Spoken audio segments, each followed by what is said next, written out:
Je suis perdu. On cherche sans relâche des indices de vie ailleurs dans l'univers, et jusqu'alors, rien. Pas même un soupçon.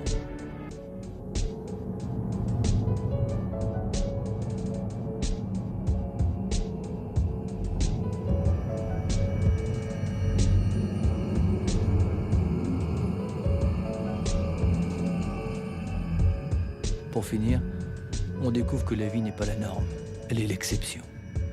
Et nous, les hommes, on appartient à ce privilège, et qui plus est, on est la partie consciente de la nature. Alors à quoi bon? À quoi bon cette conscience si pour finir on devient notre propre ennemi?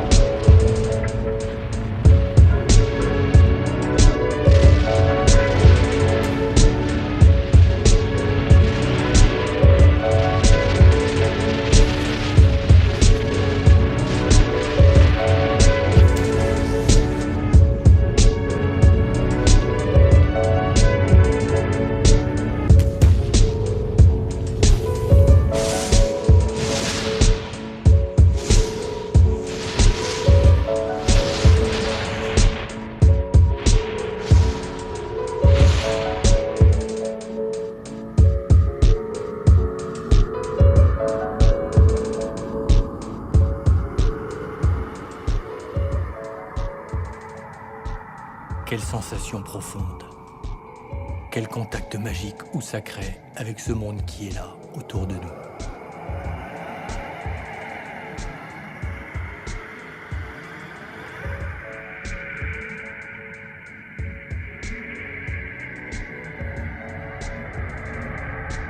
La danse de la matière,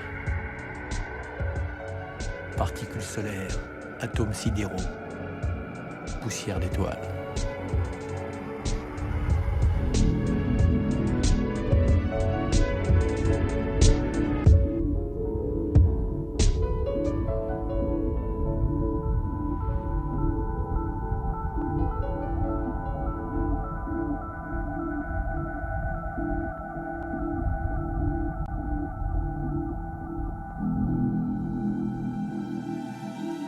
Bonsoir, mesdames et messieurs. Eh bien, Hydro-Québec dit ce soir qu'il faudra des jours, des semaines même, pour déterminer la ou les causes exactes de la panne générale de la nuit dernière. La deuxième en 11 mois au Québec, sans compter les 3 autres un peu moins importantes de l'automne. Des scientifiques avancent l'idée que les orages magnétiques provoqués par des éruptions solaires d'une puissance absolument exceptionnelle ne seraient pas étrangères à cette panne-ci, mais elles n'expliqueraient pas tout. D'ailleurs, le premier ministre Bourassa vient de demander à Hydro d'accélérer les travaux de 2,5 milliards qui doivent augmenter la fiabilité du réseau. Jean Bédard va nous dire ce qui est ressorti de cette rencontre entre Robert Bourassa et les présidents de la société. Mais d'abord, Michel Morin explique ce qui s'est passé. Ce matin, les Québécois se sont levés par une très belle journée d'hiver, mais depuis quelques heures, leur réseau d'électricité était en panne. Hydro-Québec avait peine à donner le score de ce qui se passait vraiment. À Montréal, alors qu'on tentait de remettre sous charge certains quartiers, des explosions se produisaient dans le réseau souterrain. Ces images rendent compte de manière éloquente le peu de fiabilité du réseau et les rapports internes à cet effet que nous avons rendus publics au cours des derniers mois. Hydro-Québec a alors rencontré la presse. Il s'agit de plusieurs lignes qui ont déclenché simultanément entre Montréal et Bay James. Et à toute fin pratique, il y a eu une séparation du réseau Bay James qui a une capacité de production de 10 000 MW. Alors, 10 000 MW sur 20 000 MW de charge, vous comprendrez, c'est 50 % de la capacité du réseau qui s'est séparée, capacité de production du réseau qui s'est séparée simultanément. Et c'est pour cette raison que nous avons eu une panne totale.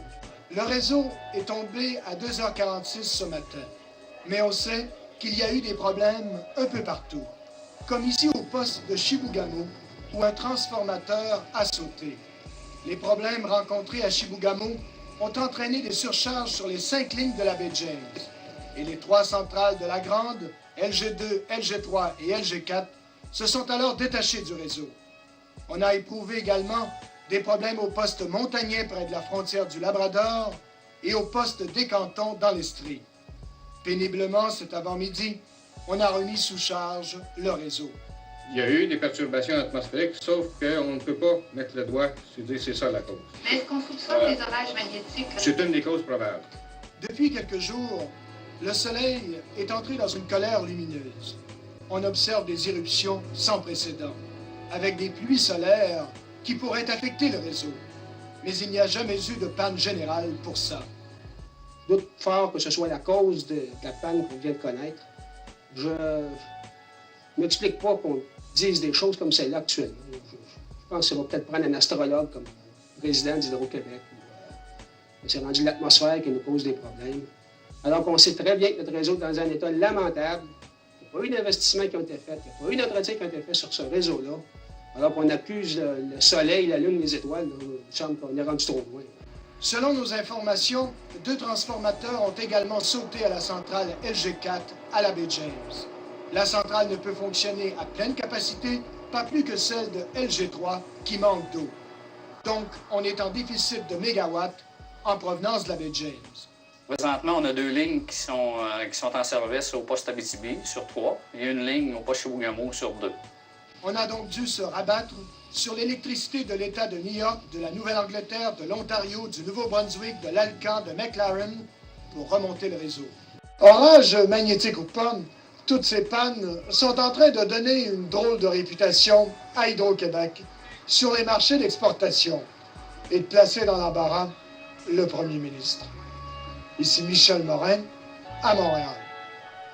En attendant, en tout cas, le Conseil national de recherche à Ottawa affirme que les orages magnétiques de la nuit dernière sont en partie responsables de la panne, en particulier à ce qui a trait aux lignes de transport en provenance de la baie James.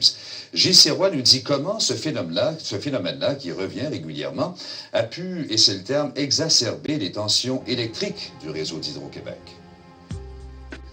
Les premières variations importantes du champ magnétique terrestre ont été enregistrées vers 21h30 hier soir à Ottawa. Mais vers 2h48 la nuit dernière, les appareils ont enregistré le choc électrique le plus fort, à peu près à l'heure de la panne. That this induced current is the one which was the problem for the Hydro-Québec. Ce courant induit est à l'origine du problème d'Hydro-Québec, nous dit cette spécialiste canadienne. En fait, depuis une semaine, le Soleil est en pleine éruption. Il bombarde la Terre de flots d'énergie divers. Les éruptions de lundi, jeudi et vendredi, souvent plus fortes que 100 bombes à hydrogène, ont battu plusieurs records en termes d'émissions de rayons X. Il y a aussi des particules qui sont émises par le Soleil et qui nous arrivent quelques jours après l'événement et causent notamment les aurores boréales. On en a vu hier dans le ciel de Montréal et aussi en Alaska. Mais au-delà de ce beau spectacle, ces particules perturbent le champ magnétique de la Terre et provoquent des orages magnétiques. Les télécommunications et le transport d'électricité en souffrent. Elle génère dans ces lignes de transmission un courant et une tension parasite qui superposent par rapport au courant existant dedans ces lignes de transport. Et à ce moment-là, les matériels qui supportent en série ces lignes de transport, c'est-à-dire les transformateurs, tous les circuits, se trouvent momentanément chargés par ce courant parasite. Et c'est à ce moment-là qu'arrivent les problèmes de surtension, de bris, etc. Le réseau d'Hydro-Québec est particulièrement vulnérable aux interactions des champs magnétiques, disent les spécialistes, en raison de sa longueur et de sa proximité de la zone aurorale. Les sociétés d'électricité en Ontario et en Colombie-Britannique auraient également connu certains problèmes mineurs la nuit dernière. Des problèmes, il y en aura encore, selon les spécialistes. Le Soleil vient à peine d'entrer dans une nouvelle phase d'hyperactivité. Ici Gilles Sirois à Montréal.